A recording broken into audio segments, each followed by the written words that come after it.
वंध्यत्व आपल्याला निदान करण्यासाठी सुद्धा काही चाचण्या करण्याची गरज असते. पण ते एवढं सोपं नाही आहे. जसं आपल्या जरी पुरुष प्रधान संस्कृती असली तरी लेडीज फर्स्ट आपण आहे की प्रत्येक गोष्टीत लेडीज फर्स्ट, तसं वंध्यत्वाचा प्रश्नाला तिकडे पण असंच असतं की तू अगोदर तुझ्या चाचण्या कर आणि नंतर मग मी करणार. असे बरेचसे रुग्ण जे येतात ते इझिली ते त्या चाचण्यांसाठी तयार होत नाहीत. त्यासाठी खूप अवघड गोष्ट आहे ते चाचण्यांसाठी त्यांना तयार करणं. कारण ही गोष्ट त्यांना ऍक्सेप्टच होत नाही की कुठेतरी आपलं शुक्रजंतूचं प्रमाण कमी आहे किंवा आपल्यामध्ये काहीतरी दोष आहेत, ते पुढे येत नाहीत. त्यामुळे एक सामाजिक समस्या आहे वंध्यत्व म्हणजे. पुरुषांनी त्यासाठी पुढे यायला पाहिजेत. तर त्यासाठी काही म्हणजे आपण सिमेन अनालिसिस म्हणून एक चाचणी असतं, हार्मोनल आपण चेकअप त्याच्यामध्ये करतो. अशा चाचण्या आपल्याला करायच्या असतात, टेस्टिक्युलर बायोप्सी. तर सिमेन अनालिसिस हा अत्यंत महत्वाची चाचणी आहे पुरुषातील वंध्यत्व चेक करण्यासाठी. तर त्या अनालिसिसमध्ये आपल्याला जे सिमेन अनालिसिस म्हणजे शुक्रधातूची आपण तपासणी करतो त्याच्यामध्ये आपल्याला शुक्रधातूचे प्रमाण कमी आहे का, त्याची मोटिलिटी किती आहे, पीएच किती आहे, हा प्रत्येक त्यातला घटक महत्वाचा आहे. पण बरेचसे लोक त्याला फक्त काउंटलाच महत्व देतात. आपल्याकडे 100 लोक असतील पण ते निष्क्रिय असतील तर ते काय उपयोग नाही. म्हणून काउंट एवढाच, त्याची मोटिलिटी, त्याचा पीएच, त्याच्या फ्रक्टोज प्रेझेंट आहे का नाही, त्याची व्हायटॅलिटी किती आहे, त्यांचे शुक्रजंतू ते टेरेटोझोस्पर्मिया म्हणून असतात, विकृती असतं. कधी कधी 2 हेड असतात त्याला, स्पर्मला 2 टेल असतात. सगळ्या ज्या कंडिशन्स आहेत त्या सगळ्या नॉर्मल आहेत की नाही हे चेक करणं खूप, तर ह्या तपासण्या करणं आवश्यक आहे. नंतर हार्मोनल चेकअप असतो की LH, FSH hormone, testosterone hormone हे योग्य लेवलला आहेत की ते चेक करणं महत्वाचं आहे. आता जसं आता प्रेक्षकाचा फोन आला होता की त्यांनी सांगितलं की अझूस्पर्मिया आहे. तर अझूस्पर्मिया त्यांचा एका चाचणीतून अझूस्पर्मिया समजत नाही. कारण इव्हन एका महिन्यामध्ये सुद्धा दररोज आपण सेमेन अनालिसिस केलं तर त्याच्यात व्हेरिएशन्स येतं. आज केलेली चाचणी, उद्या केलेली चाचणी, परवा केलेली चाचणी, याच्यामध्ये व्हेरिएशन्स असणार.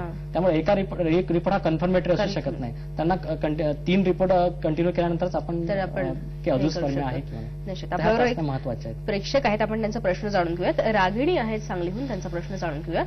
नमस्कार रागिणी, तुमचा प्रश्न विचारा. नमस्कार. माझ्या मिस्टरांचे स्पर्म काउंट 0 आहे आणि बायोप्सी केली तरी तो स्पर्म काउंट हे नाही 0च आहे. तर काही उपाय करू शकतो का? बरं ठीक आहे. डॉक्टर हा अझूस्पर्मियाचाच पेशंट म्हणायला लागेल. सेम प्रश्न आहे. पण बघा इथं मी म्हटलं की पुरुष समोर येत नाहीत. प्रश्न त्यांनी स्वतः विचारला मला आनंद झाला असता. पुरुषांनी पुढे येण्याची गरज आहे. कारण हे लपून हे चालणार नाही. याच्यामुळे कसं असतं की समोर येऊन जर त्याची योग्य चिकित्सा केली तर त्याची ट्रीटमेंट अवेलेबल होऊ शकते. मात्र ते लपवण्याचा प्रयत्न केला तर उपाय मिळू शकत नाही. निश्चितच त्याच्यावर उपाय आहे आणि आम्ही अशा असंख्य रुग्णांवर अझूस्पर्मियावर आम्ही यशस्वीपणे उपचार केलेले आहेत. वाजीकरण चिकित्सा म्हणून त्याच्यावर एक अत्यंत गुणकारी अशी चिकित्सा आहे. मला वाटतं त्यानेच आपण वाजीकरणाकडे घेऊया की नेमकं वाजीकरण काय तेही आपण सांगूया प्रेक्षकांना सगळ्याच. जसं आपल्याला पंचकर्म, नस्य, वमन, वस्ती हे आता एकदम असे परिचयाचे शब्द झालेत. कारण बरेचसे प्रोग्राम म्हणून आपल्याला माहितच पडत असतं की पंचकर्म म्हणजे काय. म्हणजे पंचकर्म म्हटलं की कोणी पण प्रेक्षक लगेच सांगणार की वमन, विरेचन, बस्ती वगैरे. पण वाजीकरण म्हणजे तसं नाही. वाजीकरण हा असा एक नवीनच विषय आहे. पण नवीनच विषय असून सुद्धा हा नवीन नाही आहे की अष्टांग आयुर्वेद सांगितलंय. काल, बाल, ग्रहोद्वांग, शल्य, द्रष्टा, जळा, उशान म्हणजे ह्या आयुर्वेदाचे 8 अंग आहेत. या 8 अंगामधील वृषान म्हणजे वाजीकरण हे मुख्य अंग म्हणून सांगितलेलं आहे. पण त्याचा पाहिजे तसा विकास झालेला नाही. का? याच कारणामुळे की समाजामध्ये त्याला पाहिजे तसं स्थान मिळालं नाही. कारण धर्म आपण चतुर्विध पुरुषार्थ म्हणून आपण धर्म, अर्थ, काम, मोक्ष म्हणतो. काम हे आपल्या चतुर्विध पुरुषार्थातील किती महत्वाचं अंग आहे. त्या कामशास्त्राविषयी म्हणजे जे वाजीकरण हे त्याच्याशी संबंधित शास्त्र आहे. आयुर्वेदाचं एवढं महत्वाचं शास्त्र आहे पण त्याचा विकास झालेला नाही. तर वाजीकरण म्हणजे वाज हा शब्द, वाज म्हणजे घोडा, अश्व, की ज्या चिकित्सेमुळे, ज्या चिकित्सा, आहार, औषधामुळे जो पुरुष असतो तो घोड्याप्रमाणे वारंवार मैथून करण्यास सक्षम होतो. त्या चिकित्साला वाजीकरण चिकित्सा असे म्हणतात. आणि ही अत्यंत उपयुक्त चिकित्सा आहे. आणि ही फक्त मैथून शक्ती वाढवण्यासाठी चिकित्सा नाहीये. तर याचा जो उद्देश आहे हा खूप म्हणजे ब्रॉड त्याचा दृष्टिकोन आहे की सुप्रजाजन हा सुद्धा वाजीकरणाचा उद्देश आहे मैथून शक्ती वाढवण्याबरोबरच. तर सुप्रजा म्हणजे काय की पूर्वीच्या काळी कसं असायचं की बहुपत्नीत्व म्हणजे बरेचसे मुलं असणं, राजा महाराजे म्हणजे ऐश्वर्याचं प्रतीक होतं. पण आजच्या काळात बहुप्रजेपेक्षा सुप्रजाला महत्व आहे. कारण एक मूल सुगंध फुलचा जमाना आहे. त्याच्यामध्ये 1 किंवा 2 मूल जे असेल ते कशी ती प्रजा निघाला पाहिजे, ती कशी सुप्रजा निघाला पाहिजे, सुसंस्कृत निघाला पाहिजे. तर त्याच्यासाठी जी चिकित्सा करावी लागणार ती नंतर तर आपण संस्कार देतोच. पण तेच जे अपत्य निघणार, जे जन्माला येणार आहे ते निघण्यासाठी, जे चांगलं निघण्यासाठी त्याला अगोदरच आपल्याला चिकित्सा करणं गरजेचं आहे विवाहपूर्वच. अच्छा. म्हणजे जसं एखादा आपण जमिनीमध्ये बीज पेरतो, ते जर चांगलं नसेल, कुजलेलं असेल, त्याला भुंगे वगैरे कीटक लागलेले असतील, ते जर आपण जमिनीमध्ये पेरलं तर त्याच्यापासून निघणारं जे बीज आहे ते चांगलं निघणार नाही. तर वाजीकरणाचा तो सुद्धा उद्देश आहे, सुप्रजाजनन, मैथुन शक्ती वाढवण्याबरोबरच. निश्चित आपण या संदर्भात आणखी चर्चा करूया. मात्र इथे एक छोटासा ब्रेक घ्यायची वेळ झाली आहे. इथं मध्ये इथे एक छोटासा ब्रेक घेतोय. आपण पाहत राहा झी 24 तास.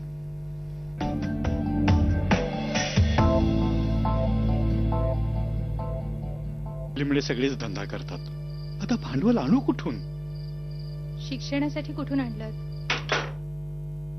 अगं पण तुम्ही का टेन्शन घेताय?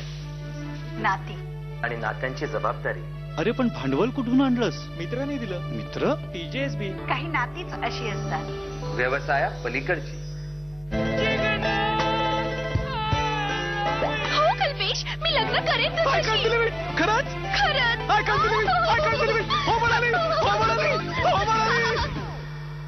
या स्थितीला म्हणतात आनंदानं वेडं होणं. आता पहा, यांना पहिला आनंद ह्याचा की मुलगी मिळाली, पण नंतर समोर आल्या जबाबदाऱ्या, जसं की लग्नाचा खर्च, नवीन घर, एक छोटंसं बाळ वगैरे वगैरे. आणि हे आनंदाने वेडे पिसे झाले. माझ्याकडे आहे प्रत्येक आनंदासाठी इन्शुरन्स प्लॅन, तेव्हा माझ्याकडे सोपवा फिकीर, तुम्ही जगा बेफिकीर.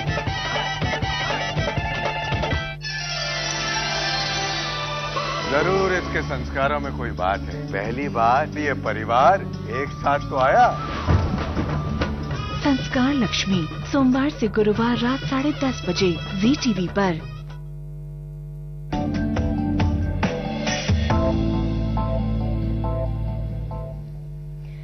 मध्ये आपलं पुन्हा एकदा स्वागत. आज आपण पुरुषांमधील वंध्यत्व आणि वाजीकरण याविषयी चर्चा करतो आहोत. डॉक्टर बावणे आपल्या बरोबर आहेत. पुन्हा एकदा चर्चेला सुरुवात करूया. डॉक्टर, आपण ब्रेकला जाण्यापूर्वी वाजीकरणाबद्दल बोलत होतो. काय सांगता येईल या संदर्भात? यासाठी कुठले कुठले आहार विहार घेणं गरजेचं आहे? वाजीकरणासाठी आयुर्वेद शास्त्रामध्ये असा आहार विहार सांगितलेला आहे की काही आहार म्हणजे औषधं सांगितलेलं आहे. कारण वाजीकरण चिकित्सात सांगितलं की काही आहार विहार व औषधं तर आपण घेतोच, पण आहार विहार पण महत्वाचा आहे. जसं आहारामध्ये आपण सांगणार की दूध आहे, दूध, तूप, दही आहे, श्रीखंड आहे, या आहाराने शुक्रधातूची वृद्धी होते आणि वाजीकरण क्षमता वाढू शकते. उडीद आहे, उडदाची डाळ. उडदाची डाळ आपल्याला जर खाणं शक्य नसेल तर मेदूवडे आणि जे इडली आहे त्याच्यामध्ये सुद्धा उडदाची डाळ असते, ती सुद्धा वाजीकर म्हणावं लागेल. असे आंबा, पिकलेला आंबा, हे वाजीकर काही आहार आहे. आणि विहारामध्ये जसं आपण बघितलं की वाजीकरण विहाराचं काय म्हणतात वाजीकरणाच्या दृष्टीने की म्हणजे शुक्र निर्मिती करणारा किंवा मैथुन क्षमता वाढवण्यासाठी जे जे आवश्यक असेल त्याला आपण वाजीकरण म्हणतो. एखादी स्त्री सुद्धा म्हणजे जी चांगली स्त्री असेल, सुंदर स्त्री असेल, ती सुद्धा एक वाजीकरण, श्रेष्ठ वाजीकर द्रव्य म्हणून सांगितलेलं आहे. आपल्याकडे आपण बघतो की लग्नानंतर हनीमूनला बाहेर जातात, म्हणजे वातावरण निर्मितीसाठी ते बाहेर जातात. की म्हणजे असं इमॅजिन करतो आपण एक चांदणी रात्र आहे समजा, रिमझिम पडणारा पाऊस आहे, नद्या बाजूला खळाळतायत, म्हणजे मन प्रसन्न होतं. जसे राजे महाराजे त्यांचं असं बाहेरच की जे वातावरण निर्मिती व्हायची त्याच्यामुळे प्रसन्नता जी राहायची, त्याच्या मन प्रसन्न झालं, शरीर प्रसन्न असलं तर ऑर्गन्सला स्टिम्युलेट करण्यासाठी ज्या ज्या गोष्टी गरजेच्या असतात त्याचा वापर केला गेला पाहिजे म्हणून वाटतं. पण जसं तुम्ही अन्नामध्ये सांगितलं की आहारामध्ये ज्या ज्या गोष्टी घ्यायच्या, तर असा कुठला कंटेंट असतो की ह्या प्रत्येक उडीद म्हणा किंवा आंबा की जो गरजेचा असतो ह्यासाठी? ह्याच्या जे मायक्रोन्यूट्रिएंट्स आवश्यक असतात क्षमता वाढवण्यासाठी, मैथुन क्षमता वाढवण्यासाठी, झिंक, सेलेनियम वगैरे, ते सगळं याच्यातून या आहारामधून मिळणार मायक्रोन्यूट्रिएंट्स. त्यामुळे हा आहार उपलब्ध आहे. कांदा लसूण सुद्धा मी सांगायला विसरलो होतो, कांदा लसूण इव्हन म्हणून लोक चातुर्मासामध्ये वगैरे कांदा लसूण खात नाहीत, कारण वाजीकर द्रव्य आहे. त्या काळात त्यांना अपेक्षित नसतं की मैथुन शक्ती जास्त त्यांना उत्तेजना मिळावी, उत्तेजक द्रव्य आहे, रिझन म्हणायला लागेल त्याच्या मागचं. आणि काय सांगाल की वाजीकरणापूर्वी पंचकर्म चिकित्सेची आवश्यकता आहे का? हो, निश्चितच. कारण वाजीकरण चिकित्सापूर्वी पंचकर्माची आवश्यकता यासाठी आहे की एखादा मळलेला कापड असेल तर त्याला आपण रंग बसत नाही, त्याच्यावर चढत नाही लवकर. तसंच शरीराचं सुद्धा आहे की शरीरामध्ये जर टॉक्झिन्स असतील, ते दूषित असेल तर आपण नवीन काही चिकित्सा करायला लागला, इव्हन काही औषध पण आपल्याला ऍसिडिटी असेल किंवा अजीर्ण झालं असेल तर एखादं औषध आपण जर घेतलं ते पचत नाही, ते शरीराला लागणार नाही. तसंच वाजीकरण चिकित्सा करण्यापूर्वी सुद्धा पंचकर्म चिकित्सा करणे गरजेचे आहे. त्याच्यापूर्वी आपण रसायन आणि पंचकर्म चिकित्सा देतो. बस्ती, वमन, विरेचन असे चिकित्सा आम्ही आमच्या सुप्रजा क्लिनिकला सगळं करत असतो आणि रुग्ण त्याचा लाभ घेतात वाजीकरण चिकित्सा. एकूणच वाजीकरण चिकित्सेची जी काही प्रोसिजर आहे त्याच्यामध्ये पंचकर्म त्यानंतर कशा प्रकारे ही चिकित्सा पुढे सुरू होते? पंचकर्मात सुरुवातीला आपण शरीर शुद्धी करून घेतो. म्हणजे पंचकर्मात वमन, विरेचन, बस्ती वगैरे जे सांगितलेलं आहे. वमनाने जे बॉडीमध्ये जे टॉक्झिन्स जे काही निर्माण होतात ते आपण सगळे याच्यातून इमेसिसद्वारे म्हणजे उलट्या करून बाहेर काढतो. विरेचनामध्ये काही असे म्हणजे पर्गेटिव्ह ड्रग आपण देत असतो. त्याच्यामुळे संडास वाटे जे काही शरीरातील टॉक्झिन्स आहेत ते बाहेर निघतात. आणि बस्ती तर श्रेष्ठ चिकित्सा सांगितलेली आहे. बस्तीमध्ये विविध द्रव्य असतात. एक बस्तांड बस्ती पण वाजीकरणाचा उल्लेख म्हणून सांगतो. दूध, तूप किंवा जे बस्तांड म्हणजे सांगितलं आहे की बकऱ्याचं जे वृषण असतं किंवा अंडकोश असतो त्याचा बस्ती सुद्धा म्हणजे युजफुल आहे पंचकर्मात. म्हणजे इथं याच्यामध्ये द्यायचं झाला तर साधा तूप, साखर आणि मधाचा बस्ती सुद्धा वाजीकर आहे. तर हे वाजीकर पंचकर्म सगळे आहेत. मसाज वाजीकर म्हणजे स्नेहन निश्चित या सर्व पंचकर्मामुळे हे वाजीकरणाला मदत करतात आणि आवश्यक आहेत पंचकर्मकार. बरोबर. आणि त्याच्यानंतर पुढे वाजीकरणाची जी चिकित्सा पद्धती पुढे ती सुरू होते. साधारण किती कालावधी हा ट्रीटमेंट घ्यायला लागतं? वाजीकरणाचं असं आहे की वाजीकरणाचं एक वय सांगितलेलं आहे की सर्टन एज मध्ये जसं विवाह झाल्यानंतर तर त्यांना वाजीकरण चिकित्सा करावी. एकदम वय कमी असेल किंवा जास्त वयाचं असेल तर वाजीकरण चिकित्सा आपण करत नाही. आणि ही जी चिकित्सा घ्यायची आहे ही शक्यतो वाजीकरण दररोज चिकित्सा म्हणजे डेली घ्यायची असते. जीवन जे आता ज्यांचं समजा फर्टाईल पिरियड मध्ये वगैरे असतील त्यांनी डेली जरी घेतली तर काही फायद्याच आहे. मला सुप्रजा क्लिनिक द्वारे तुम्ही ही ट्रीटमेंट देता तर त्यांची तुमची ही वैशिष्ट्य आणि मला जाणून घ्यायचे. तर त्यापूर्वी आपण आपल्या प्रश्नमंजुषेचा प्रश्न सांगूया प्रेक्षकांना. प्रजी क्लिनिक तर्फे आयोजित प्रश्नमंजुषेचा आज प्रश्न आहे वाजीकरण चिकित्सेतील वाज या शब्दाचा अर्थ काय? आणि पर्याय आहेत हत्ती, घोडा आणि सिंह. आणि योग्य पर्याय जो आहे तो तुम्हाला 9324737097 या क्रमांकावर संपर्क करून कळवायचा आहे किंवा 9967167836 या क्रमांकावर तुम्हाला योग्य पर्याय SMS करायचा आहे. जरूर या प्रश्नमंजुषेमध्ये सहभागी व्हा. तुम्ही सुप्रजा क्लिनिक तर्फे हे वाजीकरण उपाय तुम्ही करता त्याच्यावर तर कशा प्रकारे आणि काय काय तुमची उद्दिष्ट आहेत आणि काय काय वैशिष्ट्य आहेत तुमच्या? सुप्रजा क्लिनिक आम्ही जेव्हा स्टार्ट केलं तर आमचा उद्देश की सुप्रजा जनन व वाजीकरण हे जे बोललोत मी की अष्टांग आयुर्वेद हे महत्वाचं शास्त्र आहे पण त्याचा विकास झालेला नाहीये. आणि तेच आम्ही आमच्या सुप्रजा क्लिनिक म्हणून येतो की आम्ही इतर विषय घेतल्यापेक्षा वंध्यत्व हा कसा पुरुषातील वंध्यत्व व सुप्रजाजन हा वैयक्तिक, कौटुंबिक, सामाजिक नसून म्हणजे राष्ट्रीय प्रश्न आहे. चांगली सुप्रजा निर्माण झाली देशाची भरभराट होईल. तर हा विषय म्हणून सुप्रजा आम्ही नाव सुद्धा आम्ही सुप्रजा दिलंय की जी होणारी प्रजा आहे, निर्मितीला येणारी प्रजा आहे ती कशी एकदम आरोग्य संपन्न, सुदृढ व प्रतिभा संपन्न असावी हीच आमची म्हणजे सुरू करताना उद्दिष्ट होती. व याद्वारे आमचा उद्देश हेल्थ एज्युकेशन आणि रिसर्च म्हणजे जे रुग्ण आहेत त्यांच्यासाठी निश्चितच चिकित्सा आहे.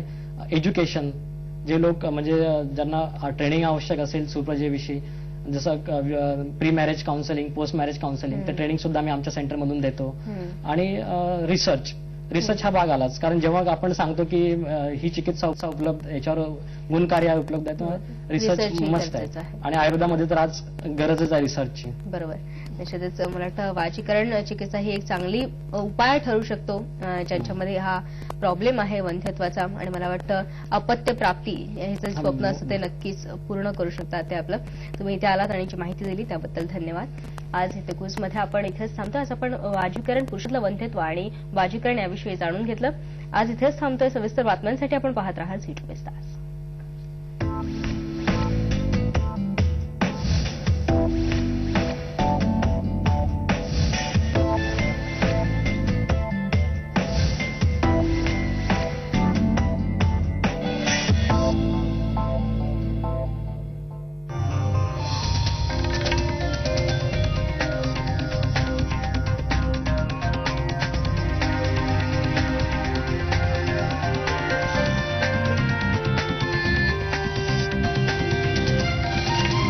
झी 24 तास एक पाऊल पुढे. Great price, greater value. G5 welcome change. दोन संघ, दोन दिग्गज आमने सामने. फिल्म स्टार्स आणि क्रिकेटर्स यांच्यात रंगणार सामना. झी 24 तास वर्ल्ड कप वॉर्म अप